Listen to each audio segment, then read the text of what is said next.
నమస్తే రమగారు. నమస్తే జయ. రమగారు, కొన్ని శక్తి క్షేత్రాల గురించి మనం మాట్లాడుకుంటున్నాం. అందులో భాగంగా ఏదైనా ఒక క్షేత్రం గురించి ఈరోజు మాట్లాడుకుందామండి. ఇంతకుముందు మనం చెంగాళమ్మ అమ్మవారి గురించి చెప్పాం కదా. అయితే మనకి మామూలుగా మనం అష్టాదశ శక్తిపీఠాలని చెప్తాం. శివుని భార్య అయిన సతీదేవి శరీరావయవాలు ఒక్కొక్క చోట పడ్డాయి. భారతఖండంలో చాలా చోట్ల పడ్డాయి. భారతదేశంలో ఈ పడిన చోట ఒక్కొక్క దేవాలయం ఉందని చెప్తాం. అయితే ఈ అష్టాదశ శక్తిపీఠాలు మనకి కొలతలో అంటే తెలిసినవి కదా. లంకాయాం శాంకరీదేవి అనే ఒక స్తోత్రం ఉంది. 18 క్షేత్రాలు వస్తాయి. ఇవి కాకుండా కూడా కొన్ని క్షేత్రాలని వీటిని కూడా శక్తిపీఠాల్లో భాగంగా ఆ ప్రాంతపు ప్రజలు చెప్పుకుంటారనమాట. ఇప్పుడు మనకు బెజవాడ కనకదుర్గ అమ్మవారు ఉన్నారు. ఆ శక్తిపీఠాల్లో ఒకటి కాదు, కానీ మనం అది కూడా శక్తి క్షేత్రంగా చాలా ప్రగాఢమైన విశ్వాసం కలిగి ఉంటాం. అట్లా ఇది ఉత్తరాఖండ్లో ఒక దేవాలయం ఉందట. ఈ ఉత్తరాఖండ్లో ఉన్న దేవాలయం ఏంటంటే థారీదేవి అమ్మవారి పేరు. ఈ థారీదేవి చాలా విచిత్రమైన పరిస్థితుల్లో ఆ ప్లేస్లో వాళ్ళకి దొరికింది. దీనికి ఈ నదీ ప్రాంతానికి చాలా పైన ఎగువనున్న కాళీకుండ అనే ప్లేస్లో వరదలు వచ్చినాయట. వరదలు వచ్చి కొండంతా కదిలిపోయింది. ఆవిడ ఒక ఎత్తైన శిల మీద ఉండేది. విరిగిపోయి ఆ కొండ కదిలిపోయి తల మాత్రం విరిగిపోయిందట విగ్రహానికి. విరిగి ఆ తల శిరస్సు, అమ్మవారి శిరస్సు, ఆ విగ్రహం తాలూకు శిరస్సు మాత్రం నదిలో కొట్టుకొచ్చిందట. నదిలో కొట్టుకొచ్చి ఒక మత్స్యకారుడికి కనపడిందట ఆవిడ. ఈ మత్స్యకారుడికి కనపడి అతన్ని పిలిచింది. శరీరం లేదు, తల ఒక నల్లటిది రాతి విగ్రహం అని తెలుస్తుంది. పిలిచేసరికల్లా భయపడ్డాడు అతను. భయపడ్డాడు, కానీ ఆవిడ చాలా ఆశ్వాసన ఇచ్చింది. పర్వాలేదు, నువ్వు భయపడద్దు, నేను మీ అమ్మనే, రా నా దగ్గరికి రా, నన్ను తీసుకో, నన్ను పైకి దిగి అని పిలిచిందట. పిలిస్తే ఈ మత్స్యకారుడు నదిలోకి దిగితే అతను రావడానికి వీలుగా మెట్లని ఏర్పరిచింది అమ్మవారని చెప్తారు. ఆ మధ్య దాకా ఉండేవి కూడా అట.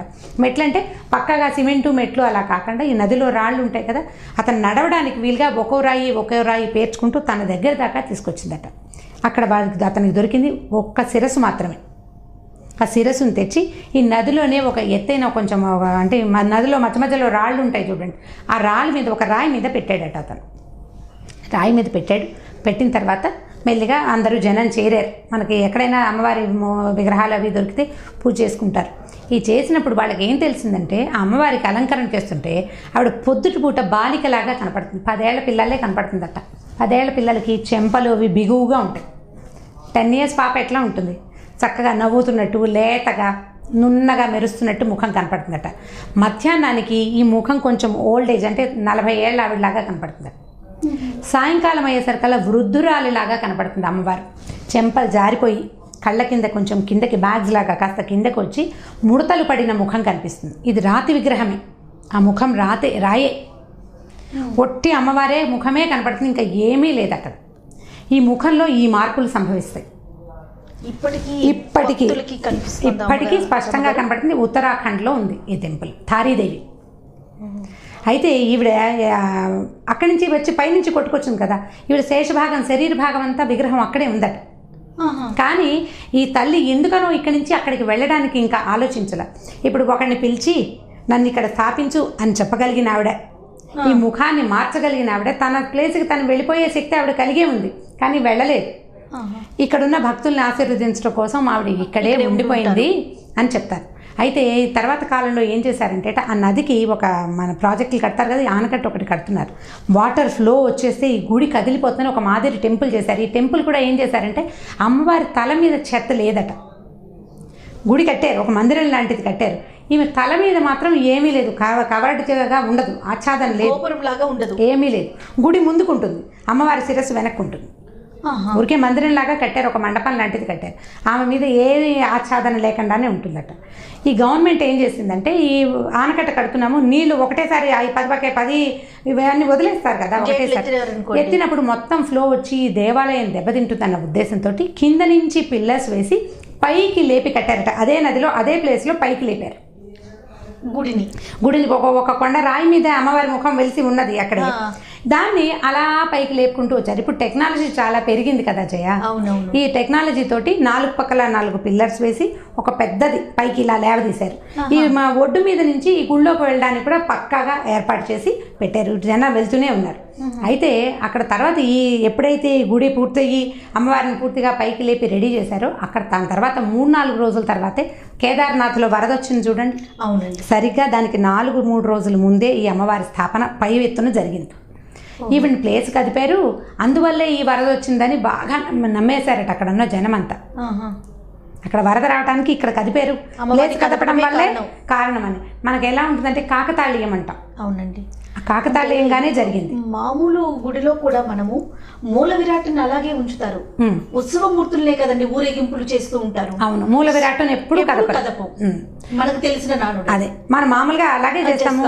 ఒక చోట నుంచి ఒక శక్తిని పెకలించి పక్కకి తీసినప్పుడు అక్కడ ఏదైనా ఉత్పాతం జరగడానికి అవకాశం ఉంది. మనం ఇప్పుడు అలా అయితే అక్కడి నుంచి కాళీకుండ నుంచి అమ్మవారి శిరస్సు వచ్చేసినప్పుడు ఏం జరగలేదు. ఓకే, ఆమె అలా జరిపే ఆవిడ కాదు. అక్కడ కొంతమంది జనాలు నమ్మారు, ఇట్లా చెప్పుకున్నారు. ఏముందంటే ఇప్పుడు టీవీలలో ఒక వాక్యం వచ్చేసరికల్లా దాన్ని వేల వాక్యాలుగా పరిణమిస్తుంది. చిలువలు పలవలేదు, అదిగో పుల్లంటే ఇదిగో తోకంటాం మనం, అంతే కదా. అట్లా జరిగింది. కానీ ఇప్పుడు ప్రజలు చాలా మంది ఏం చెప్తున్నారంటే దానికి దీనికి సంబంధం లేదు, ఎందుకంటే ఈవిడ చల్లని తల్లి, తను ఎక్కడ కనపడిందో అక్కడ ఉండటానికి ఇష్టపడింది. మా ఇంటికి నేను వెళ్ళిపోతానని అనలేదు. నా శిరస్సును పట్టుకెళ్ళి నా విగ్రహానికి పెట్టు అని చెప్పాల. ఈవిడికి దొరికింది. ఆ దొరికిన మత్స్యకారుడు చాలా ప్రార్థించాడు, మమ్మల్ని రక్షించుంటే ఆవిడ అక్కడే ఉండిపోయింది. ఆ ముఖం మారే ప్రజ్ఞ కూడా అలాగే ఉంది. ఆవిడ ముఖం మారిపోతుంది. పొద్దున లేతగా కనపడిన ముఖం సాయంకాలానికి వృద్ధాప్యంలాగా వృద్ధురాల్లాగానే కనపడతారు. చాలా మహిమగల తల్లిని ఆ చుట్టుపక్కల ప్రాంతాల నుంచి నడిచి వస్తారట ఇక్కడికి. వైష్ణోదేవికి ఎలా కొండ మీదకి నడిచి వెళ్తారో అట్లాగే ఈ తారీదేవిని చూడడానికి కూడా నడిచి వస్తారు. చక్కగా పూజ అది చేసుకుంటారు. విశేషమైన బలులు అవి ఏం పెద్దగా ఏమీ లేవు. కానీ ఈ నీళ్లల్లో ఉండటం, నీళ్లల్లో దొరకటం, ముఖ కవళికలు మారిపోవటం అండ్ ఒక చక్కని చూపు. ఒకసారి మనం ప్రార్థించాము, మన పని అయిందనుకోండి, ఇప్పుడు మన పాలిట ఉన్నది, మన పాలిట కల్పతరువుగా మనం భావిస్తాం కదా.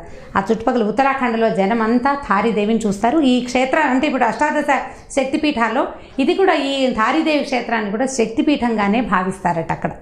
లోకల్ పీపుల్ అలాగే అనుకుంటాం కదా. మన దగ్గర ఉన్నదాన్ని, మనది చాలా చాలా ఇది ఉందనుకోండి, అంటే మహత్యం కలిగిన దాన్ని మనం అలాగే భావిస్తాం. సో వాళ్ళ అష్టాదశ శక్తిపీఠాలు వాళ్ళు చెప్పుకునే పాటల్లో తారీదేవిని కూడా కలుపుకుంటారట. విశేషంగా చూడొచ్చు. ఉత్తరాఖండ్ వైపు కనుక పుణ్యక్షేత్రాల్లో ఉంది. పొద్దు నుంచి సాయంత్రం దాకా మనం ఉండాలి అక్కడ. ఉంటేనే అమ్మవారి ఎట్లా ముఖం ఆవిడది మారుతోందో మనం కన్యాకుమారి అక్కడ కూడా వింటాం చేయాలి. పొద్దున బాలిక వేషం వేస్తారు, మధ్యాహ్నం పెద్ద వేషం వేస్తారు అమ్మవారికి అని, వస్త్రం మారుస్తారు అని. ఈవిడ ముఖమే మారిపోతుందట, ఫేసే మారిపోతుంది. బాగా అంటే స్పష్టంగా కనపడే విగ్రహమే, ముఖమే, చిన్న మొహం కాదు, పెద్దదే, గుర్తించగలిగినంత తేడాగానే ఆవిడ కనపడుతుంది. చాలా ప్రఖ్యాతమైన క్షేత్రం ఉత్తరాఖండ్లో. అమ్మవారు చాలా చల్లని తల్లని, బాగా మనం అనుకున్నట్టుగానే మనకి కోరిక తీరుస్తుందని. అయితే ప్రతిసారి జయ ఈ మాట చెప్తాం, కోరికలు తీరుస్తారు అని. కోరికలంటే ధర్మబద్ధమైన కోరికలు. నీకు దొరకాలి, నీకు రావాల్సింది నీకు పట్టుకొచ్చి ఇస్తారు. ఎక్కడైనా ఉంటే మన ఇంట్లో వస్తువు పోయిందనుకోండి, అమ్మ వెతికి పెడుతుంది మనకి.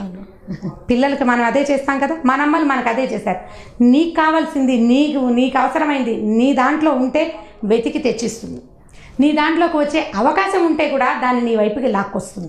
నువ్వు మానవ ప్రయత్నం చేసి, నేను ఇంత ప్రయత్నం చేశాను, నువ్వు నాకు సహాయం చెయ్యి అంటే ఖచ్చితంగా తల్లులు సహాయం చేస్తారు. ఎక్కడ ఉన్న దైవశక్తి అయినా అంతే. నీకు లేనిది, నీది కానిది నువ్వు అడగకూడదు. అధర్మమైన కోరికని ఏ భగవంతుడు, ఏ శక్తి కూడా తీర్చదు. ధర్మబద్ధమైన ఏ కోరికనైనా ఈవిడ తీరుస్తుందని తారి చాలా ప్రఖ్యాతమైన దేవతగా ఉన్నారు ఉత్తరాఖండ్లో. చాలా విశేషమైంది. ఎప్పుడైనా అటువైపు వెళ్లేందుకు కనుక ఆ స్టేట్స్ వైపు వెళ్తే ఈ క్షేత్రాన్ని కూడా కలుపుకోవాలి. క్షేత్రం. రమ్మగారు ఏదైనా మంచి చందమామ కథ ఒకటి చెప్తారా? కుచుమారుడి కథ చెప్తాం. పేరు వెరైటీగా ఉంది కదా, కుచుమారుడు. భలే ఉన్నాయండి చందమామ కథలో పేర్లు బాగుంటాయి. అవును, ఇంచుమించుగా 57-58 నాటి కథ. ఈ కుచుమారుడు అనే ఒక బ్రాహ్మణ యువకుడు కాశీనగరంలో ఉండేవాడట. బాగా చదువుకున్నాడు. చిన్న వయసు నుంచే విద్యాభ్యాసం మొదలుపెట్టి, కొంతమందిలో టాలెంట్ ఉంటుంది, సేల్ ప్రాడజీ, ఎర్లీగా చిన్న వయసులో చదువు మొదలు పెడతారు, వచ్చేస్తాయి అన్నీ. అవును. కొంచెం యుక్త వయసు కూడా అయ్యేసరికి 64 కళల్లోనూ అభ్యాసం వచ్చింది అతనికి. 64 కళలు రావడం అంటే చిన్న విషయం కాదు. సరే, ఆయన ఏమనుకున్నాడంటే అక్కడి నుంచి ధారానగరం బయలుదేరాడట. అప్పట్లో ధారానగరానికి భోజుడు మహారాజుగా ఉండేవాడు. భోజరాజు ఆయన ఏంటంటే ఇట్లా విద్వాంసుల్ని పరీక్షించి వాళ్ళ విద్యకి చాలా ఎక్కువ ధనాన్ని ఇచ్చేవాడు. చాలా ప్రశస్తి అనమాట. అక్కడ ఒక జయపత్రం తెచ్చుకుంటే ఇక ప్రపంచం అంతా వాళ్ళకి ఎదురులేనట్టే. పైగా ఆయన కొంచెం ఎక్కువగా కవిగాయక పోషకుడు. విద్వాంసుల్ని ఇలా పండితుల్ని పోషించేవాడు. సరే, వెళ్తూ ఉంటే ఏమైంది, ధారానగరానికి చేరటానికి ముందే ఆయన ఇంకో నగరానికి చేరాడు. మధ్య మధ్యలో ఊళ్ళల్లో ఆగాలిగా. అప్పుడంతా ఏముంది, ట్రావెలింగ్ ఎట్లా చేసేవాళ్ళు, బళ్ళ మీద, కాలినడకలో ఒక ఊర్లోనూ. అప్పుడు ఏంటంటే రాజులే ఏర్పరిచినటువంటి ఉండేవి భోజనశాలలు, అవి ఉండేవి. బ్రాహ్మణ అగ్రహారాల్లో ఇట్లా అతిథి అభ్యాగతులకి భోజనం పెట్టేవాళ్ళు. 2 రోజులు రెస్ట్ తీసుకుని అక్కడ ఏదైనా విద్వత్ సభలు అవి జరిగితే అవి కూడా అటెండ్ చేసి అక్కడ కూడా జయపత్రాలు పుచ్చుకుని తర్వాత ఊరికి అలా ప్రయాణం అయ్యి వెళ్తుండేవాళ్ళు. అప్పట్లో వీటికి సహాయకారిగా కూడా ఉండేవాళ్ళు ప్రజలు కూడా. ఈయన వెళ్ళేటప్పుడు ఏమైంది, ఒక విద్యాధరపురం అనే ఊరు పెద్ద నగరానికి దగ్గరలో ఉన్న ఒక చిన్న ఊరికి చేరాడు. చేరితే ఒక ఇంట్లో గృహస్థు ఆయనకి ఇది ఇచ్చాడనమాట, తన ఇంట్లో ఉంచుకున్నాడు. ఉంచుకుని ఏమిటి సంగతి సందర్భం అన్నీ కనుక్కున్నాక ఆయన ఏమన్నాడంటే, అయ్యా నీకు డబ్బు ధనం కోసం అయితే భోజరాజు దాకా వెళ్ళటం ఎందుకు? భోజరాజు ఏమి ఇస్తాడు, డబ్బు ఇస్తాడు, కొంత ఓ జయపత్రం ఇస్తాడు, సంపాదన కోసమే కదా, మరి వీళ్ళ జీవితం సుఖంగా నడవటం కోసమే ఈ ప్రయత్నం. కానీ అగ్రహారాలు ఇవ్వడు. భోజుడు వేరే ప్రాంతం నుంచి వచ్చిన వాడికి ఇక్కడ అగ్రహారం ఏమి ఇస్తాడు? వాళ్ళ పద్ధతి ప్రకారం ఆయన ఇంత సొమ్మని ఇస్తాడు. మీరు ఒక పని చేయొచ్చు, ఈ విద్యాధరపురపు రాజుగారికి ఒక అమ్మాయి ఉంది. ఈ రాజుగారి అమ్మాయి పేరు సరస్వతి. అమ్మాయి బాగా చదువుకుంది. తన ప్రశ్నలకి సమాధానం చెప్పేవాళ్ళు, తన పరీక్షకి నెగ్గేవాడు ఎవడైతే వాళ్ళని పెళ్లి చేసుకుంటుంది. రాజకుమార్తె దొరుకుతుంది, అర్ధరాజ్యము దొరుకుతుంది. ఏం చక్క. మీకు 64 కళలు వచ్చినప్పుడు ఇక్కడ అక్కడెక్కడికో పోవడానికి ఇక్కడే ఉండొచ్చు కదా అని ఆయన చెప్పేసరికి ఈయన కూడా బాగా తోచింది. మంచి మాటే కదా, రాజకుమార్తెను వివాహం చేసుకోవడం అంటే అదేం చిన్న విషయం కాదు. ముందు పరీక్ష, చదువుకున్న వాడికి ఎప్పుడు ఎగ్జామ్ కావాలని ఉంటుంది. సరే ఈయన ఏం చేశాడు, ఆ ఇంటి గృహస్థు శంబరుడని తన కొడుకుని తోడిచ్చి ఈ మన కుచుమారుడిని పంపించాడు. ఈ కుచుమారుడు శంబరుడు ఇద్దరు కలిసి ఆ విద్యాధరపురం చేరారు రాజుగారింటికి. సరే వాళ్ళకి పరీక్షలకి యువకులు రావడం సైనికులకి వాళ్ళకి అలవాటే. సరే ఈయన పరీక్షకు నిలుస్తానని ఇదని తన వివరాలు, తన కాశీనగరంలో చదువుకున్నట్టు తనకు 64 కళలు వచ్చు, ఇవన్నీ పంపించాడు. రాజకుమార్తెకి వెళ్ళింది శ్రీముఖం, ఈ తన వివరాలు, తను ఏమేం చదివాడు అవన్నీ. ఆవిడికి ఇంత బతికి క్షత్రుడిని పెళ్లి చేసుకోకుండా బ్రాహ్మణ్ణి పెళ్లి చేసుకోవటం ఏమిటి అనిపించి ఆవిడ ఏం చేసింది, మళ్ళీ ఉత్తరం రాసింది. ఈయన ఒక శాలలో దించారు. ఇట్లా పరీక్షకు వచ్చిన అభ్యర్థులందరినీ ఒక భోజనశాల ఒక ఏర్పాటు చేసి అక్కడ దింపేవాళ్ళు. ఆవిడేం చేసింది, ఉత్తరం రాసి వెళ్ళిపోండి, మీరు పరీక్షలకి వాటికి మీరేం ఉండక్కర్లేదు, మీరు వెళ్ళిపోండి అంటే ఈయన మళ్ళీ ఉత్తరం రాశాడు. ఇలా సాగనంపద్దు, పరీక్ష పెట్టి నీ పరీక్షకి నేను నిలవలేదని సాగనంపు, అంతేగాని నాకు తగ్గ పరీక్ష లేదని ఒప్పుకుంటున్నావా నువ్వు అని మళ్ళీ అంగీకరించాల వెళ్ళిపోవటానికి. బహుమతులు పంపించింది, ఇవి తీసుకుని వెళ్ళిపోండి, నేను బహుమతుల కోసం రాలేదు, పరీక్ష కోసమే వచ్చా, నేను ఫలానా చోట చదువుకున్న వాడిని ఫలానా చోట గెలిచాననిపించుకోవటం నాకు గొప్ప అనేసరికల్లా ఆవిడకి విసుగు పుట్టింది. ఆవిడ ఏం చేసింది, 2వ రోజు 3వ రోజు బోల్డ్ అనే రకాల పువ్వులు ఒక పెద్ద పళ్ళెంలో పోసి ఈయనకి పంపించింది. ఈయన ఏం చేశాడు, ఈ పువ్వులు పంపించడం పరీక్ష, పువ్వులు మాల కట్టడం కూడా ఈ 64 కళల్లో ఒకటి. తను చిత్ర విచిత్రంగా మాలలు కట్టి ఆ మాలను ఎట్లా అరేంజ్ చేశాడంటే కుచుమారుడు అని పేరు కనపడేలాగా అరేంజ్ చేసి పెట్టాడు. ఆ పేరు పెట్టి పంపించాడు. పంపించేసరికి ఆవిడ ఆశ్చర్యపోయింది, అమ్మ వీరికి వచ్చు విషయం ఉంది, బ్రాహ్మణ్ణి పెళ్లి చేసుకోవటం అంటే ఏదో బడుగు బాపణ్ణి చేసుకోవటం కాదు, విద్యాధికుడిని చేసుకోవటమే. అక్కడి నుంచి 2వ రోజు 3వ రోజు ఏం చేసింది, ఓ పెద్ద పళ్ళె నిండా రకరకాల మణులు, వజ్రాలు, రత్నాలు అన్నీ కలిపి కుప్పగా పోసి పంపించింది. ఈయన ఏం చేశాడు, వజ్ర పరీక్ష, అందులో కొన్ని నకిలీ ఉన్నాయి.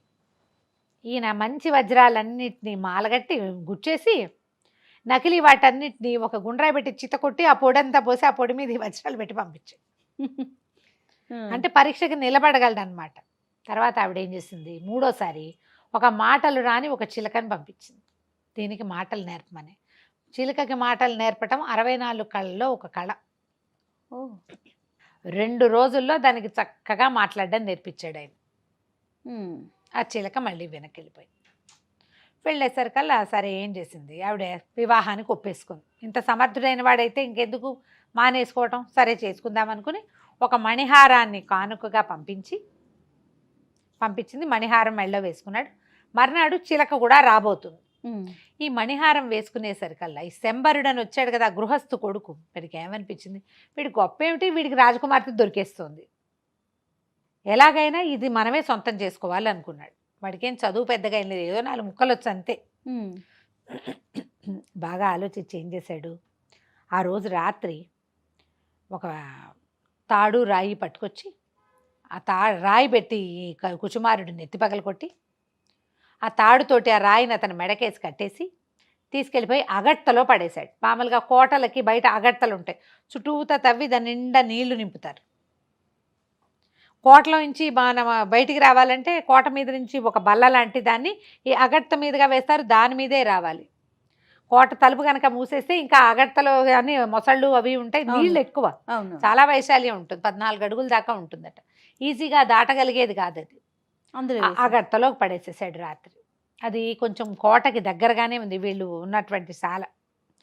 తెల్లవారాక 11 గంటలు అయింది, చిలక వచ్చింది, మాట్లాడే చిలక. కుచుమారుడేడి అని అడిగింది. నేనే కుచుమారుడిని అన్నాడు వీడు. ఆ కుచుమారుడిని చూడ్డానికి వచ్చిన వాళ్ళు ఎవరు? చెలికత్తెలు అప్పుడొకళ్ళు చొప్పున ఒక చెలికత్తే వచ్చింది, ఆ అమ్మాయే పట్టుకొచ్చింది. మిగిలిన వాళ్ళకి ఎవ్వరికీ కుచుమారుడు తెలియదు. ఈ మాట్లాడే చిలక ద్వారా ఈ రాజకుమార్తె తెలుసుకుంది కుచుమారుడు యుక్త వయస్కుడని, అందగాడని, ఇంత ఎత్తుంటాడు, ఇంత తెల్లగా ఉంటాడు, అతని కళ్ళిట్లా పిలకిట్లా తెలుసుకుంది, అంతే తప్ప తెలియదు. ఈ కుచుమారుడు వీడేమన్నాడు శంబరుడు, నేనే కుచుమారుడు అనగానే చిలకంది, నువ్వు కుచుమారుడు ఏమిటి, నువ్వు కుచుమారుడు కాదు అనేసరికల్లా ఆవిడకి ఒళ్ళు మండిపోయింది. రాజకుమార్తె ఏదో చెప్పమంది కబురు అంది. ఏదో నా కబురు నాకు చెప్పంటే చచ్చినా చెప్పనంది ఆ చిలక. చెప్పననేసరికి ఇతను ఏం చేశాడు, ఒళ్ళు మండిపోయింది, దాన్ని పీక పీసుకు చంపేసి చిలకని చంపేసి గోడ పక్కన పారేసేసాడు. చిలక వెనక్కి రాలేదు. రాకపోయేసరికి సాయంకాలం దాసీలు వచ్చారు. చిలకేది అన్నారు. కుచుమారుడేడి అన్నాడు. నేనే కుచుమారుడిని. చిలకేది అంటే చిలకని గండుపిల్లి పట్టుకుని తినేసింది అనేసరికల్లా వీళ్ళకి ఏమనాలో తెలియలేదు. ఇది చూస్తే కుచుమారుడిలాగా లేడు. వీళ్ళు చిలక దగ్గర ఏం విన్నారు, అతను ఇంత పొడుగని, ఇంత పెద్ద మొహం అని, తెలివితేటలు స్ఫోరకంగా ఉంటాయని విన్నారు కదా. సరే మొదట వచ్చిన దాసి ఇప్పుడు రాలే, వాళ్ళకి వంతులు ఉంటాయి కదా. వీళ్ళు ఏం చేశారు, మళ్ళీ వెనక్కి వెళ్ళి రాజకుమార్తెకి చెప్పారు, అమ్మ అక్కడ ఎవడో ఉన్నాడు, మణిహారం అయితే మెళ్ళో ఉంది, మనం పంపించింది, చిలకేమో చచ్చిపోయింది అంటున్నాడు, నేనే కుచుమారుడిని అన్నాడు, కానీ అతన్ని చూస్తే నమ్మకంగా లేదమ్మా అంటే ఆవిడ ఏం చేసింది, ఒక రహస్య భాషలో ఒక శ్లోకం రాసి పంపించింది. దాని అర్థం చెప్పాను. ఇక్కడికి తేగానే సంబరుడు అది చూసి, ఏమిటి భాష, ఏది పడితే అది రాస్తే ఎంతసేపు సమాధానం చెప్తాను, 3 సార్లు పరీక్షించారు, ఇంకా చాలదా, ఇదిగో మణిహారం ఉంది కదా, నేనే కుచుమారుణ్ణి అని తోక తొక్కిన తాచులాగా లేచాడు. వీళ్ళు ఆశ్చర్యపోయి, అది కాదండి పరీక్ష కాదు, మీరు 64 కళలు వచ్చిన వాళ్ళు ఎన్ని భాషలో వచ్చేవారు, మా రహస్య భాషలో రాసింది యువరాణి గారు, సమాధానం రాసి పంపించండి, నేను చచ్చినా రాయను అన్నాడు అతను. అక్కడికి వస్తాయి కదా, అదే కదా, నేను రాయను, ఏం చేసుకుంటారు చేసుకోపోండి. సరే మళ్ళీ వెనక్కి వెళ్ళారు. రహస్య భాషలను సమాధానం చెప్పనంటున్నాడమ్మా, ఏం చేద్దామని.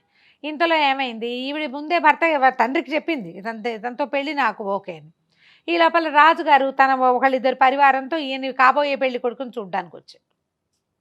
వచ్చేసరికి అలా ఆయన కుచుమారుడు అన్నాడు, ఈ శంబరుడు చెప్పాడు, కుచుమారుడి వేషంలో ఉన్నవాడు, మీ అమ్మాయి ఇంకా ఎన్ని పరీక్షలు పెడుతుందండి, మీరు ఏం చెప్పారు, పరీక్షలకి ప్రశ్నలకి సమాధానం చెప్పిన వాడికితో పెళ్ళి అన్నారు, పెళ్లి చేసేయండి, నేను పెళ్ళికి సిద్ధం, మా వాళ్ళని పిలిపించుకోవాలని కొంచెం కసురుకున్నాడు రాజుగారిని చూసేసరికి. రాజేమో మరి ముందు కూతురు ఓకే అంది కదా. ఈవిడికి భయం పట్టుకుంది, సరస్వతికి, యువరాణికి.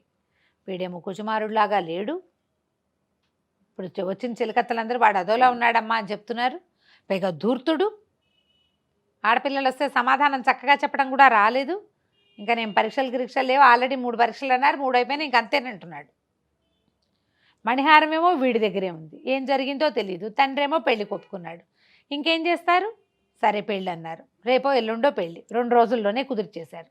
మళ్ళీ అందరికీ వర్తమానాలు పంపించాలి కదా, రేపు వెళ్ళిన పెళ్ళి అంత కుదరదండి, ఒక వారం 10 రోజులకు సమయం కావాలని చెప్పారు. కాశీకి వీళ్ళకి వాళ్ళ ఊళ్ళకి ఉత్తరాలు రాయాలి కదా, ఉత్తరాలు అవి వెళ్ళినాయి. సరే పెళ్ళి ఏర్పాట్లు జరుగుతున్నాయి. యువరాణి ఖిన్నురాలు అయిపోయింది, ఏం చేయాలో తెలియటల్లా. ఇంతలో ఒక విశేషం ఏం జరిగిందంటే, ఇతను ఏం చేశాడు, శంబరుడు కుచుమారుడిని మెడకి రాయి కట్టి అగట్టలో పడేశాడు. ఆ రోజు రాత్రి ఒక ముహూర్తం పెట్టారట. ఏంటంటే ఆ ఊళ్ళో ఉన్న బెస్తవాళ్ళు, అక్కడ మత్స్య సంపద చాలా ఎక్కువ, అయితే బెస్తవాళ్ళు అందరూ కలిసి ఒక పురోహితుడిని ముహూర్తం పెట్టమన్నారు. వలయటానికి కొత్తగా వలయటానికి మంచి రోజు చూసుకుంటారు కదా, వేటకెళ్ళటానికి మంచి రోజు. ఈ రోజు కోసం చూసేసరికి అలా ఆయనేమో ఆ రోజు అర్ధరాత్రంలో పెట్టాడు. రాత్రిపూట చెరువుల దగ్గరికి వెళ్ళటం కష్టం కాబట్టి అగట్టలోకి కొత్త నీరు వచ్చింది కాబట్టి శాస్త్రానికి వలేద్దాం, ఎక్కడో చోట వల వేయాలి అంతే, చేపలు ఉండవు, పెద్దగా ఏం ఉండవు, కొత్తగా నీరు వచ్చింది, నీరున్న చోట వల వేయాలి. అందుకని శాస్త్రం పోకుండా అగడ్తలో వలేద్దామని వీళ్ళంతా పోయి బెస్తవాళ్ళంతా కలిసి అగడ్తలో వల్లేశారు. ఈయన పడ్డాడు. ఆ వలలో కుచుమారుడు ఇత మెడ రాయి అన్నీ బయటపడ్డాయి.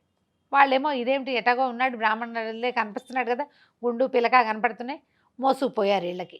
ఎందుకంటే తొలిగా వలలో పడింది అక్కడ వదిలిపెట్టి రాకూడదు, ఓహో శాస్త్రం ఉంటుంది కదా. ఆ.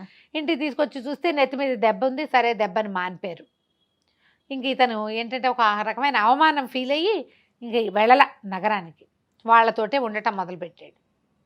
ఉంటున్నాడు అక్కడే. సరే వాళ్ళు ఒక చిన్న గుడిసె ఏదో ఖాళీ చేసి ఇచ్చారు, అన్నం వండుకుని తింటున్నాడు. వాళ్ళు ఒక బల్లకట్టు కట్టేవాళ్ళు, ఎవరైతే ఇతని ఇంటి మోసుకుపోయారో వాళ్ళతో పాటే ఆ బల్లకట్టు మీద తిరగటం మొదలెట్టాడు. బాగా తేరుకున్నాక అసలు పరిస్థితి ఏంటో చూసుకుని వెళ్దాము, ఇట్లా చావు తప్పి కన్నులు ఒట్టపోయి వెళ్ళకూడదు అనిపించింది. ఈ పరిస్థితిలో యువరాణికి ఏం కనిపిస్తాడు, ఇతను బలహీన పడిపోయినట్టు కదా, దెబ్బ తగిలింది పడేశారు, ఎవరో పడేస్తే ఎవరికో దొరికాడంటే అవమానంగా ఉంది. అతను వెళ్ళల, ఈ బల్లకట్టు మీద తిరుగుతూ ఉన్నాడు.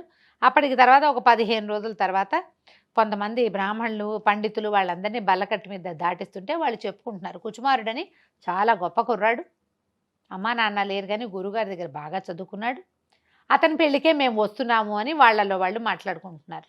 ఓహో కుచుమారుడికి పెళ్ళా అని అడిగాడు ఇతను. అవును, రేపు పెళ్ళి, యువరాణితోటి చేస్తున్నారు. ఆవిడ పెట్టిన పరీక్షలన్నింటికి నెగ్గాడట.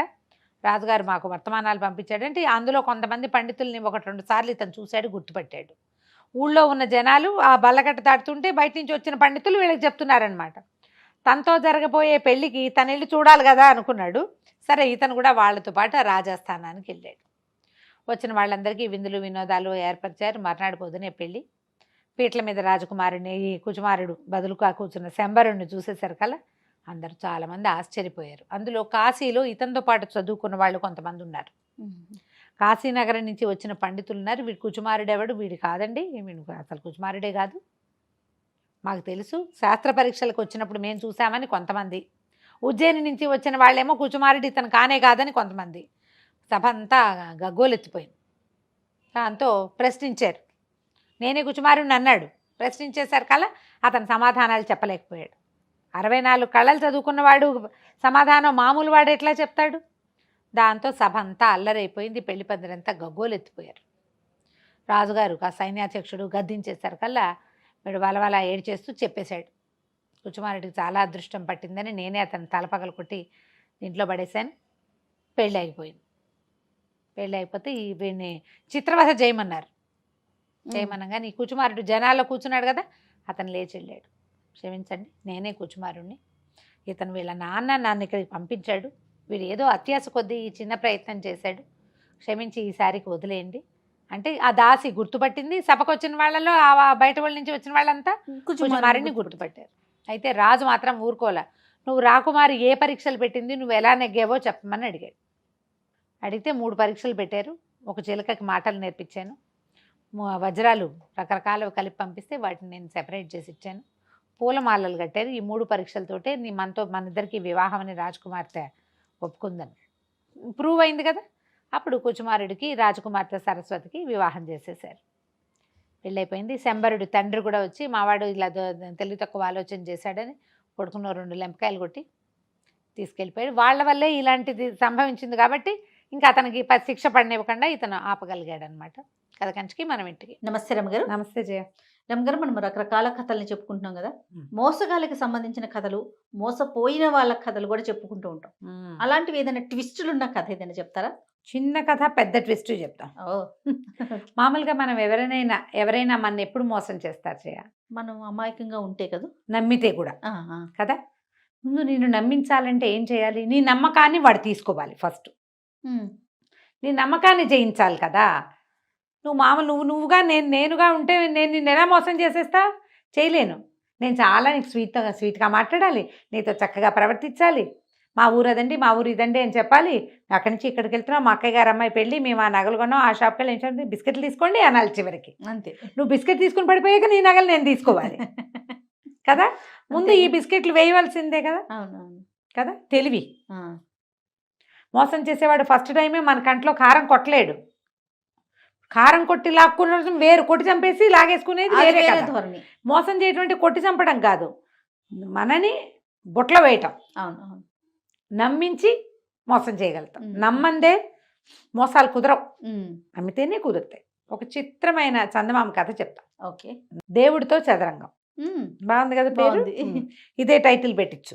అట్లనేనండి. పూర్వం అట ఒక స్వాములారు ఒక ఆయన ఉండేవాడు, ఒక స్వామీజీ. ఆయన శిష్యగణంతో ఆ ఊరు ఈ ఊరు తిరుగుతూ ఉండేవాడు. సన్యాసులు ఒక చోట ఉండరు చూడు, అవును. ఎక్కువ నిద్రలు 3 నిద్రలు మించి చేయకూడదు, 2 రోజులు మించి ఒక ఊళ్ళో పడుకోకూడదు, అలా ఉండేది. చాలా నియమాలు ఉంటాయి కదండి. నియమం ఉంది, నియమాలు ఉన్నాయి.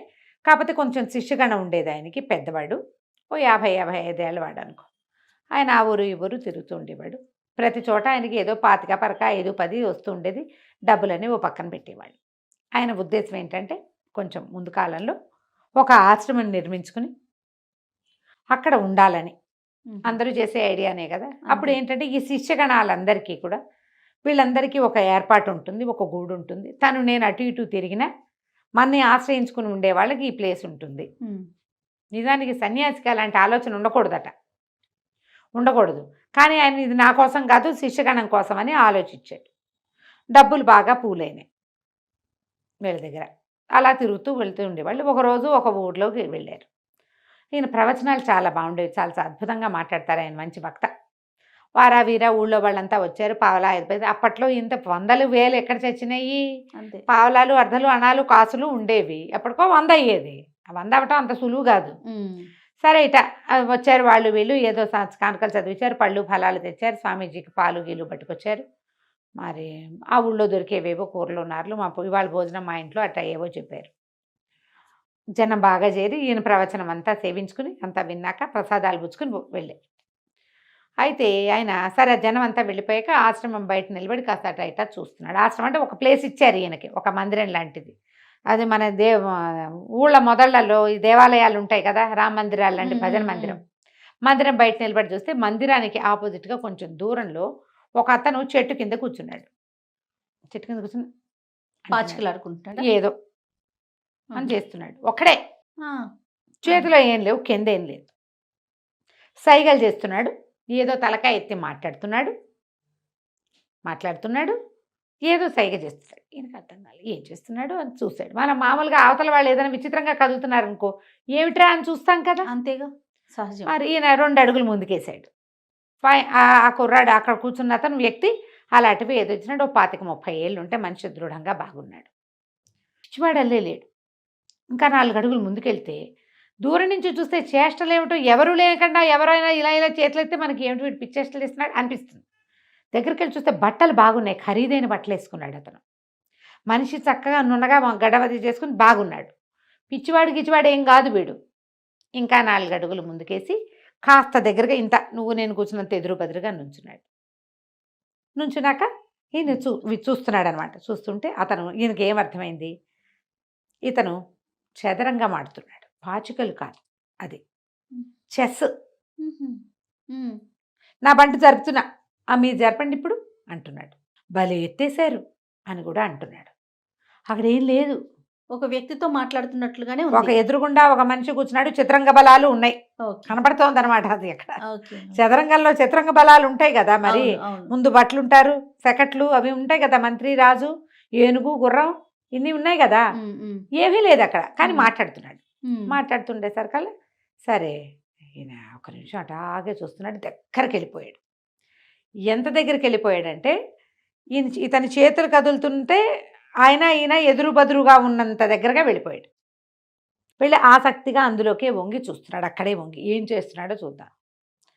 అబ్బో, రాసేశారు, కట్టేశారు, అయిపోయిందిరా, ఇంకేముంది, నా ఆట కట్టింది, మరి మన పందెం అన్నాడు. అనేసరికల్లా ఈయనకి అర్థం కాల. ఎవరితో మాట్లాడుతున్నావు నాయనా అని అడిగాడు. భగవంతుడితోటండి అని చెప్పాడు. భగవంతుడా, ఎక్కడున్నాడు అన్నాడు. ఇక్కడే ఉన్నాడు, నేను చదరంగం ఆడతాను ఆయనతో రోజు. మరి ఇప్పుడు ఏమిటో అంటున్నావే అన్నాడు. అవునండి, రాజు కట్టేశాడు, దేవుడు రాజు కట్టేశాడు, ఇవాళ పందెం 2 మొహరీలు, నేను ఆట ఓడిపోయాను, నేను ఓడిపోతే నాకు ఇస్తాడు, ఆయన ఓడిపోతే ఆయనకి ఇస్తాను. ఎక్కడున్నాడయ్యా దేవుడు, ఎవరికి ఇస్తామన్నా? దాందేముందండి, మీరు వచ్చినట్టుగా ఎవరో ఒక మహానుభావుడు రాడా, ఆ మహానుభావుడినే దేవుడిగా భావించి నేను ఓడిపోయాను కదా, 2 మొహరీలు వాళ్ళ చేతికి ఇస్తానండి అని 2 మొహరీలు ఎత్తి ఈయన చేతులు పెట్టాడు. ఈయన నిర్కాంతపోయాడు. ఊరిని దేవుడితో పందెమా, అది ఆట, పైగా ఈయన దేవుడికి ఇస్తానంటాడు, దేవుడు వీడికి ఎక్కడి నుంచి ఇస్తాడు? దేవుడు ఉన్నాడు, నిరాకారణ పరంజ్యోతి, అదే. నిరాకారుడు కదా ఆయన. ఇప్పుడు ఆ టైంకి ఎవడొస్తే వాడే దేవుడు అని చెప్పి 2 మొహరీలు అంటే మామూలా? అది మామూలు కాదు. పావలాలు అర్ధలు, ఎన్ని పావలాలు అర్ధలు అయితే ఒక మొహరి అగును? చాలా టైం పడుతుంది. 2 మొహరీలు ఎత్తి చేతిలో పెట్టాడు. ఈయన చాలా ఆశ్చర్యపోయి, బాగుంది నాయన, దేవుడితో నీ ఆట మరీ బాగుంది. రాజును కట్టేస్తే ఇంకా ఆట లేదు కదా, చెక్ అంతే, పెట్టినట్టే, చెక్ పెట్టి రాజు కట్టు. సరే ఆ కూర్చున్నవాడు పై పంచ దొరుకుని లేచి వెళ్ళిపోయాడు. ఈయన 2 మొహరీలు చూసుకుంటూ వచ్చాడు లోపలికి. భగవంతుడు డబ్బిట్ట ఇప్పిస్తాడు. ఆయన ఆశ్చర్యపోయి తర్వాత వెళ్ళిపోయాడు అక్కడి నుంచి. మొత్తం గుంపంతా పోయారు. 1 నెల రోజుల తర్వాత ఈయన మొత్తం సంచారం అంతా ముగించుకుని మళ్ళీ ఈ ప్రాంతానికి వచ్చారు. చక్కగా డబ్బులు బాగా చేరినాయి, సంతోషంగా ఉన్నారు. ఆయన ఇక్కడికి వచ్చిన దగ్గర నుంచి ఆ వ్యక్తి కనపడతాడేమోననే చూస్తున్నాడు. ఇక్కడ 2 రోజులు మళ్ళీ ఏమంటారు విశ్రాంతి తీసుకున్నారు ఈ రామభజన మందిరంలో. 2వ రోజు ఈయనకి ఆ ఆటగాడు కనపడ్డాడు, చెట్టు కింద కూర్చుని ఆడుతున్నాడు. మళ్ళీ ఈయన ఏం చేశాడు, ఇక వాళ్ళని వీళ్ళని పిలవల, ఆయన నడుచుకుంటూ పోయాడు దగ్గరికి. అతను ఆడుతున్నాడు, ఈయన నిలబడి చూస్తున్నాడు, మాట్లాడుతున్నాడు. ఇప్పుడు నేను సెకట కదుపుతా, మీరు ఏనుగు కదపకండి, అది కదిపితే మీ ఆట పోతుంది ప్రభు అని కూడా చెప్తున్నాడు. అది చేయకూడదు స్వామి, అట్లా చేస్తే ఆట పోతుంది అని మాట్లాడుతున్నాడు. ఈయన ఆసక్తిగా వింటున్నాడు నుంచి. అక్కడి నుంచి ఇదిగో అయిపోయింది మీ ఆట, రాజుకు చెక్ పెట్టేశాము, అయిపోయింది, కట్టు రాజు అని చెయ్యి ముందుకు జరిపాడు. ఆటేసరికి ఈయన అడిగాడు, ఈ స్వామీజీ ఏం జరిగిందో అన్నాడు. ఏం జరిగింది ఏంటండి, దేవుడు ఆట కట్టిందండి ఇవాళ, మొన్న నా ఆట కట్టేశాడు కదా, ఇప్పుడు నేను దేవుడు ఆట కట్టించా, అయిపోయింది ఆట. ఈసారి పందెం 100 మొహరీలు, ఈసారి పందెం 100 మొహరీలు. ఈయన ఇంకా తెల్లమొహం వేసుకుని ఉంచున్నాడు. అక్కడి నుంచి సమయానికి మీరు వచ్చారు, ఎవరు వస్తే వాళ్ళ దగ్గర వసూలు చేసుకోవాలి కదా, 100 మొహరీలు తీయండి అని పక్కన పొదలో దాచిన దుడుకర్ర తీసాడు వాడు. ఏం చేస్తారు, మొన్న 2 మొహరీలు తీసుకున్నప్పుడు మాట్లాడలేదుగా, ఇప్పుడు 100 ఇవ్వాల్సిందే. నోరు మూసుకుని 2 ఉన్న డబ్బులు తీసి ఇచ్చి వెనక్కి నడుచుకుంటూ వచ్చాడు. మోసాలు ఎన్ని రకాలు చూడు, దేవుడితో చదరంగా వాడితే ఇలా ఉంటుంది. చాలా బాగుంది కథ, కంచికి మనం ఇంటికి. చాలా చాలా బాగుంది. మీరు ఆలోచించండి, మనం 2 కాసు పెడతాం ఉచితంగా వస్తే, 100 పోగొట్టుకోట్ల ఎప్పుడు పోగొట్టుకుంటాం కదా. మనం ఇది ఒక 2కి 1 ఫ్రీ దగ్గర నుంచి అలాంటి ప్రతి చోట మనం మోసపోతూనే ఉంటాం. గమనించాం. కానీ నీకు వాడు 2 ఫ్రీగా ఇచ్చాడు అంటే నీ దగ్గర నుంచి ఎంత లాగుతాడు అనేది నువ్వు ఆలోచించాలి. ప్రతి ఇండివిజువల్ ఆలోచించాలి. అవునండి కదా, ఖచ్చితంగా. నమస్తే రమగారు. నమస్తే రమగారు, ఏదైనా మంచి స్టోరీ చెప్తారా? పూర్వం ఒక పల్లెటూరులో ఒక ముసలావిడికి ఒక చక్కని కూతురు ఉండేది. వాళ్ళకి ఏమీ లేదు, వాళ్ళ ఆస్తి అంతా ఏదో జప్తు అయిపోయింది, భర్త మరణించాక ఆస్తులన్నీ పోగొట్టుకుంటే పిల్ల బహు చక్కటిది. చుట్టుపక్కల వాళ్ళు కనపడతాయని ఆవిడ అసలు ఆ పిల్లని పెద్దగా బయటికి రానిచ్చేది కాదు. అయితే ఒకసారి ఒక గ్రామాధికారి దగ్గర వీళ్ళ పొలం కొంత చిక్కుకుపోయింది. ఇప్పుడు మాట్లాడడానికి వెళ్తే ఆయన ఎప్పుడో రేపో ఎల్లుండో మీ వాకిట్లో ఇంటికి వస్తానన్నాడు. ఆయన వచ్చేసరికి ఒక 60-65 ఏళ్ళ వాడు, ఆయన పెద్దవాడు. అయితే ఆ సమయానికి ఈ పిల్ల కనపడింది, వాళ్ళ అమ్మాయి కనిపించేసరికల్లా ఆయన ఏమన్నాడు, నీ పిల్లని నాకు ఇచ్చి పెళ్లి చెయ్యి, పిల్ల ఎంతో అందంగా ఉంది, మీ పొలం వదిలేస్తానన్నాడు. ఆవిడంది చిన్న పిల్ల, నేను ఒప్పుకోననేసరికల్లా ఆయన ఏం చేశాడు, పొలం లాగేసుకుని వీళ్ళ ఇంటి మీదకి ఏదో ఒక తగాదా తెచ్చేవాడు. చుట్టుపక్కల వాళ్ళంతా ఎందుకు గ్రామాధికారితో తగాదా, ఆయన ఒట్టి రౌడీ, మంచివాడు కాదు, పిల్లని ఇచ్చేసే నీకు మాత్రం ఎవరున్నారు, ఏముందిలే ఇక ఆ రోజుల్లో చేసేవాడు. ఆవిడకేంటి ఇంత లేక కలిగిన ఒక్క పిల్ల, అదేమో చక్కటిది, చిన్నపిల్ల 14 ఏళ్ల పిల్ల 16 ఏళ్ళు ఉన్నాయి, దానికి ఇంత ముసలివాడితో పెళ్ళేమిటి, పైగా వాళ్ళ ఇంటి చరిత్ర అంత మంచిది కాదు, ఆ కొడుకులు కూడా దుర్మార్గులే, వాళ్ళు ఏం చేస్తారో ఈ పిల్లని, ఇంత చక్కటి పిల్లని. దాంతో ఈవిడేం చేసింది, ఒకనాడు ఒప్పుకుంది పెళ్ళికి, వాళ్ళని మీరు ఏర్పాట్లు చేసుకోండి అని చెప్పింది. ఈ గొడవలు తగ్గిపోయింది, వాళ్ళు పెళ్లి ఏర్పాట్లలో పడ్డారు. ఈవిడేం చేస్తుందంటే పిల్లకి మొహానికి ఒక ముసుగు చేయించి, ముక్కు మొహం వంకర టింకరగా ఉండేలాంటిది ముసుగు చేయించుకుని, అమ్మాయి ఈ ముసుగు పెట్టుకో, నీ మొహం ఎవరికి కనపడదు, ఇక్కడి నుంచి పారిపో, కనీసం నువ్వు బతుకుంటావని చెప్పి పిల్లని పంపించేస్తుంది. ఆవిడ బాగా జబ్బు చేసి ఉంది, పిల్ల వెళ్ళిపోయిన 2-3 రోజులకి ఆవిడ కాస్త చనిపోయింది. ఇల్లు ఇదైపోయినా ఈ పిల్ల ఎవరెవరి ఇళ్లలోనో పని చేసుకుంటూ బతికింది. అయితే ఏమైంది, ఒక షావుకారు గారింట్లో చేరింది. దీని మొహం ఎవరికి కనపడేది కాదు, వంకర టింకర మొహం, మొహానికి ముసుకుండేది కదా, ఈ ముసుగేసుకుని ఉండి నెత్తిమించి కొంగిట కప్పుకుని ఉండేది. వీళ్ళు దీన్ని చూసి అందరు అనేవాళ్ళు ఏం రూపం రాదింది, రూపసి అని ఎక్కిరిచ్చేవాళ్ళు, రూపసి అని పిలిచేవాళ్ళు. అయితే జమీందార్ గారింట్లో ఒక షావుకార్ గారింట్లో చేరింది. వాళ్ళ ఇంట్లో ఏంటంటే వంట మనిషికి ఏదో ఇబ్బంది అయితే ఒక 2 రోజులు పని చేయడానికి పెట్టుకుని ఈ పిల్ల చక్కగా వంట చేసేది. చాలా బాగా వంట చేసేది. ఆ పిల్ల వంటకి వాళ్ళు బాగా అలవాటు పడ్డారు. ఏడాది అర్థం ఉంది.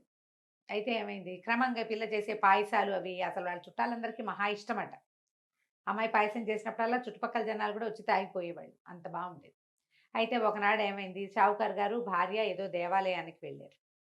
వెళ్తే సరే పిల్ల తలుపేసుకుని స్నానం చేస్తోంది లోపల. వాళ్ళు ఏదో ఒక పూజా ద్రవ్యం ఒకటి ఇంట్లో మర్చిపోయామని షావుకార్ గారు అబ్బాయిని వెనక్కి పంపించారు. ఈ అబ్బాయి తలుపు కొట్టేసరికల్లా ఈ అమ్మాయి ఏం చేసింది, మరి తలుపు తీయాలి కదా, గబుక్కను పరిగెత్తుకుంటూ వచ్చి తలుపు తీసేసి ఒక్క పరుగులో వెళ్ళిపోయి స్నానాలకు గది వైపుకి వెళ్ళిపోయింది. ఈ వెళ్ళిపోయేటప్పుడు అమ్మాయి ఏం చేసింది, స్నానం చేసేటప్పుడు ఆ ముసుగు ఏం తట్టుతారో ముసుగు తీసి పక్కన పెట్టింది. కొంగు అయితే కప్పుకుంది, కానీ ఈ అమ్మాయి మొహం కనపడింది వాడికి. 10 సెకండ్లు అందమైన మొహాన్ని చూశాడు. అది వచ్చింది రూపస్ అనుకోవాలి, ఇంకోళ్ళు ఎవరో వచ్చారనుకున్నాడు. అక్కడి నుంచి రూపసి రూపసి అని కేకలు పెట్టాడు. బాబు స్నానం చేస్తున్నాను వస్తానని చెప్పింది. మరి ఇంటికి ఎవరు వచ్చారు, నీ స్నేహితురాలు ఎవరైనా వచ్చిందా అని కేకేశాడు. ఎవరు రాలేదు, నేనే ఉన్నాను. స్నానం చేసి వచ్చాక ముసుగేసుకుంది. నేను ఇప్పుడు ఒక అమ్మాయిని చూశాను, నీ అంత ఎత్తే ఉంది, ఆ పిల్ల మొహం ఎంతో బాగుంది. ఆ మాట చెప్పండి, ఇంకో అమ్మాయిని చూశాను, నీ అంత అమ్మాయి అంటే నన్నే చూసావు నువ్వు అంటుంది. నేను చూసింది నిన్ను కాదు, ఆ అమ్మాయి ఎవరో అని అంటాడు. సరే అక్కడి నుంచి రోజు ఈ పిల్లని పరిశీలించడం మొదలుపెట్టాడు. దీని పాదాలు చేతులు అతి సుకుమారంగా ఉంటాయి, తెలుపు గోల్డ్ చక్కగా వేళ్ళు ఉన్నగా. మొహం బాగోదు, సాధారణంగా మొహం బాగోపోతే వాటి మీదకి ఎవరికి దృష్టి వెళ్ళదు కదా. అవునవును. కానీ వీడు ఇదే సైజ్ అమ్మాయి నా అమ్మాయికి ఇది అబద్ధం చెప్తోందని చూడగా చూడగా వీడికి ఏమర్థమైంది, దాని ముక్కు మొహం ఎందుకో వంకర టింకరగా ఉన్నాయి, కానీ దాని జుట్టు బాగుంది, దాని పర్సనాలిటీ బాగుంది, చేతులు పాదాలు చక్కగా అందంగా శుభ్రంగా కనపడుతున్నాయి, మంచి గుడ్ ఫిగర్లో ఉంది పిల్ల, 17-18 ఏళ్ల పిల్ల. గమనించగా గమనించగా ఇతనికి ఏమర్థమైంది, ఈ అమ్మాయే ఆ అమ్మాయి ఖచ్చితంగా. ఈ మొహం, ఈ కనపడుతున్న మొహం మాత్రం కాదు. ఒక 6 నెలలు దాని వెనకాల తిరిగి అది ముసుగు లేకుండా ఇంకోలా ఉంటుందని కనిపెట్టాడు. కనిపెట్టి అక్కడి నుంచి ఈ పని పిల్లని పెళ్లి చేసుకుంటానని పెట్టాడు వాళ్ళ అమ్మ దగ్గర. వాళ్ళమ్మ ఒరే బాగుండరు, నువ్వు అనాకారిగా ఉన్న పిల్లని చేసుకోవటం ఏంటో, అది ఎంత వంట బాగా చేస్తే మాత్రం, వంట బాగా చేస్తుంది, చాలా రుచిగా చేస్తుంది, చక్కగా అన్ని పనులు చేస్తుంది, బుద్ధిమంతురాలు, కానీ ఇంత వికారమైన పిల్లని చేసుకోవడం ఏంటంటే, అమ్మ అది వికారమైన పిల్ల కాదు అని చెప్పి ఏం చేశాడు, తల్లికి ఈ అమ్మాయి మొహం మీద ముసుగు లాగేసి చూపించేశాడు. దాంతో తల్లి ఆశ్చర్యపోయింది, ఎంత చక్కటి పిల్ల, కాగడ వేసి వెతికినా మన వాళ్ళలో ఇట్టటి పిల్ల దొరకదు. ఇట్లా ఆలోచించుకుని బతిమలాడుకుని పిల్లనిచ్చి పెళ్లి చేసుకున్నారు. అయితే ఈ పెళ్లి చేసేసరికల్లా ఏమైంది, పెళ్లి చేయటానికి వీళ్ళకి ఒక మంత్రవాది అయిన పురోహితుడు ఒకడొచ్చాడు. ఆయన కన్నుబడింది ఈ పిల్ల మీద. అయ్యో ఎంత బాగుంది, ఈ పిల్లని ఎట్లాగైనా స్వాధీనపరచుకోవాలనుకున్నాడు. తీసుకెళ్ళిపోవటం కాదు, స్వాధీనం చేసుకోవాలంతే. చూస్తూ ఉండేవాడు వచ్చినప్పుడల్లా పరిశీలనగా. కొంతకాలం గడిచింది, పెళ్ళై 2-3 సంవత్సరాలు అయింది, 20 ఏళ్ళు దాటినాయి. ఆ పిల్లకి పిల్లలు కలగలేదని పిల్లల కోసం గురువుగారిని అడిగారు, గురుస్వామిని. అమ్మాయికి సంతానం కలగలేదు, ఇంకా పెళ్ళై 3 సంవత్సరాలు అయిపోయింది అని అడిగేసరికల్లా ఈయన ఏమన్నాడు, మనకి రొట్టె విరిగి నేతిలో పడిందని, సరే ఏదో పూజ చేస్తానన్నాడు. పూజ చేస్తానంటే ఈ పిల్లకి మొదటి నుంచి ఆయన చూపులు నచ్చేవి కాదు. పైగా ఈయన మంత్రవాది, మగవాడి చూపుని పచ్చికెట్టేస్తారు, ఆడవాళ్ళకి తెలిసిపోతుంది వీడు దురుద్దేశంలో ఉన్నాడు అని. సరే ఏం చేసింది, పూజ కూర్చోబెట్టారు. పూజకి ఎట్లా కూర్చోబెట్టాలి, ఏకాంతంగా కూర్చోబెట్టాలి. పూజ కూర్చోబెడితే ఆయన ఏం చేశాడు, ఆ పూజ ఓంబం అన్ని డామ్ డిస్కు చేసి, అత్తగారు కూడా ఉన్నారు, ఏకాంతమేం కాదు ఉన్నారు అందరూ కూడా, కొన్ని వక్కలు చేతులు పెట్టి ఇవి నువ్వే తినాలని చెప్పాడు. ఈ పిల్ల ఏం చేసింది, కామ్గా ఈ ప్రసాదం చేయడానికి ఆ పాత్రలు ఈ పాత్రలు అన్నీ పెడితే ఆ పాత్రల్లో జార విడిచేసింది. వేరే వక్కలు ఏదో తనకి ఇంట్లో ఉన్నవి రొంటిని దోపుకున్నది ఒకటి నోట్లో వేసుకుని నవ్విలినట్టు చూపించేసరికి ఇది మధ్యాహ్నం అయిపోయింది పూజ. సరే సాయంకాలానికి గురుస్వామి గారు వెళ్ళిపోయాడు. ఒక గదిలో ఆయనకు ఒక పెద్ద గది ఇచ్చారు, ఆయన ఆ గదిలో ఉంటే రాత్రి తలుపు కొట్టినట్టు వినిపిస్తే రూపసే వచ్చేసింది అనుకున్నాడు. ఆ వక్కలేమిటి మంత్రించి ఇచ్చాడు, వాళ్ళు రాత్రికి తన దగ్గరికి వచ్చేయాలి ఆ మంత్రంతో. తలుపు కొట్టేసరికి అలా వంటింట్లో ఉన్న పాత్రలన్నీ ఎగురొచ్చి ఈయన కావలించుకున్నాయి. పాత్రలో వేసింది, గిన్నెలో వేసింది కదా, గిన్నెలు మైమరిచిపోయి వచ్చేసినాయి అన్నమాట. పాత్రలను కూడా లైన్ లో పెడతాయి అమ్మ వక్కలు. గురుస్వామి చచ్చి చెడి ఎటాగొట్టా వాటిని వదిలించుకున్నాడు. మళ్ళీ పూజ చేయించారు. ఈసారి ఏం చేశాడు ఈయన, ఒక ప్రత్యేకంగా ఒక పండిచ్చి ఈ పండు నువ్వే తినమన్నాడు. ఆ అమ్మాయి ఏం చేసింది, ఆ మంత్రి ఇచ్చిన పండుని జాగ్రత్తగా పెట్టుకుని ఇంకో పండు తిన్నానంతే. వెళ్తూ వెళ్తూ పూజలో నుంచి బయటికి వెళ్ళిపోతూ ఆ సావిట్లో ఒక దున్నపోతు గడ్డి మేస్తుంటే, దున్నపోతు గేదెలు ఉంటే ఓ గేదె ముందు పడేసింది. ఆ గేదె అరటి పండు తినేసింది. ఓకే. అరటిపళ్ళు తింటాయి కదా కొట్లు, దున్నపోతులు, ఆ గేదెలు అన్నీ తింటాయి. గేదె తినేసింది. రాత్రికి మళ్ళీ గురుస్వామి గారి తలుపు తట్టింది. ఆ గేదె ఆయన వెనకాల పడి మరి మంత్రించబడింది, వాడి దగ్గరికి వెళ్ళాలని ఇక తెగ కుమ్మింది ఆయన్ని. సావు తప్పి కన్నులు లొట్టపోయింది. ఈ తేప ఏం చేశాడు, తమలపాకులు ఇచ్చాడు మూడోసారి పూజకి. ఆ అమ్మాయి ఏం చేసిందంటే ఆ తమలపాకుని ఈ చిన్న కొంగులో నుంచి చిన్న దారం తీసి ఒక పక్కన ఒక దుడ్డుకర్ర ఉంటే ఆ దుడ్డుకర్ర కేసు కట్టేసింది. రాత్రి దుడ్డుకర్ర గురుస్వామికి భరతం పట్టింది, అది చితకొట్టేసింది. ఏం చేయాలో తెలియలే, ఇట్లా మంత్రాలతోటి లాభం లేదు, మంత్రాలకు చింతకాయలు రాలవు, ఈ పిల్లని ఇంకోటి చేయాలని ఏం చేశాడు, వీళ్ళ ఇంట్లోనే ఒక అవుట్ హౌస్ లాంటి దాంట్లో ఉంటున్నాడు కదా, వీళ్ళని ఎక్కడికో దేవాలయానికో ఎక్కడికో అందరిని వెళ్ళి రండి అని పంపించి ఆ అమ్మాయి గదిలో ఓ పక్కగా తనవే చెప్పులు, ఓ కండువ, తర్వాత ఒక పాందాను, తమలపాకులు వేసుకునే బాక్స్ మగవాళ్ళు వాడేది పెట్టేశాడు. పెట్టేసి మర్నాడు ఏం చెప్పాడంటే, మీ అత్తగారికి మీ అబ్బాయి మీ కోడలికి ఎవరితోటో సంబంధం ఉంది, మీరు దేవాలయానికి వెళ్ళినప్పుడు వాడెవడో ఇక్కడికి వచ్చి ఉన్నాడు అని చెప్పాడు.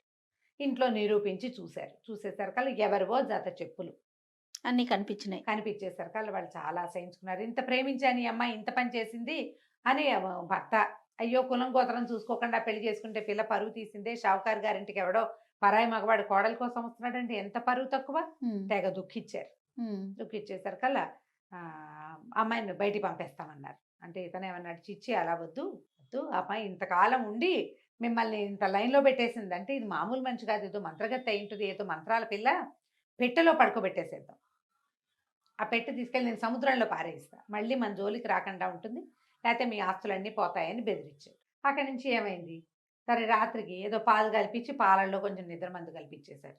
ఆ నిద్రపోతున్న అమ్మాయిని పెద్ద పెట్టెలో పెట్టించి ఆ పిల్లని ఆ పెట్టెని ఈ గురుస్వామికి అప్పచెప్పారు. ఈయన ఏం చేశాడు, 4 మనుషులతోటి ముగించుకుని ఇక్కడ ఎక్కడా కాకుండా ఈ ఊరికి కొంచెం దూరంగా ఇంకో చిన్న ఊళ్ళో ఉన్న ఒక పేదరాశి పెద్దమ్మ అతనికి దూరం చుట్టం, ఆ చుట్టం ఇంట్లో పెట్టించి ఆవిడకి ఏం చెప్పాడంటే, ఇందులో పిచ్చి కుక్కలు ఉన్నాయి, ఇది తీయద్దు, మంత్రించిన కుక్కలు మీద పడతాయి, మరి 2 రోజుల తర్వాత వీటిని వాటి సంగతి నేను చూస్తాను, 2 రోజుల్లో వస్తానని చెప్పాడు. తను ఇంకో చోట కాపురం ఉండటానికి ఏర్పాట్లు చేసుకుందాం అనుకున్నాడు. సరే ఈ పెద్దమ్మ ఏం చేసింది, ఆ పెట్టెను అక్కడే పెట్టి ఆవిడ దారిని ఆవిడ పని చేసుకుంటోంది. 2 రోజులు గడిచిపోయింది. పిల్ల లోపల ఆహారం లేదు, గాలి కూడా పెద్దగా మూలుగుతుంటే ఏదో మూలుగు వినపడుతోంది, ఏంట్రా మూలుగు అని ఆ దేతాలు ఆ పెట్టెలో నుంచి వస్తుంది, పెట్టె మీద ఇట్ట టక్ టక్ కొట్టంగానే ఆ పిల్ల లోపల నుంచి, ఈ తలుపు నేను తీయలేనండి అంది. అనగానే ఆవిడ ఆశ్చర్యపోయింది, ఏంటి కుక్కలు మాట్లాడుతున్నాయి, ఆడపిల్ల గుంతలే ఉంది, ఇదేమిటని. అమ్మాయి ఎవరమ్మాయి నువ్వంటే, షావుకారు గారి కోడలండి, నన్నెవరో ఇందులో పెట్టారండి అని చెప్పేసరికల్లా అమ్మో కుక్కలు లేవా, ఎవరితో ఆడపిల్ల మాట్లాడుతుంది, షావుకారు కోడలంటే ఆ మధ్య పెళ్ళైంది, ఆ పెళ్ళే కాబోలని తలుపు తీసేసరికల్లా లోపల పడుకుని కనపడింది పిల్ల.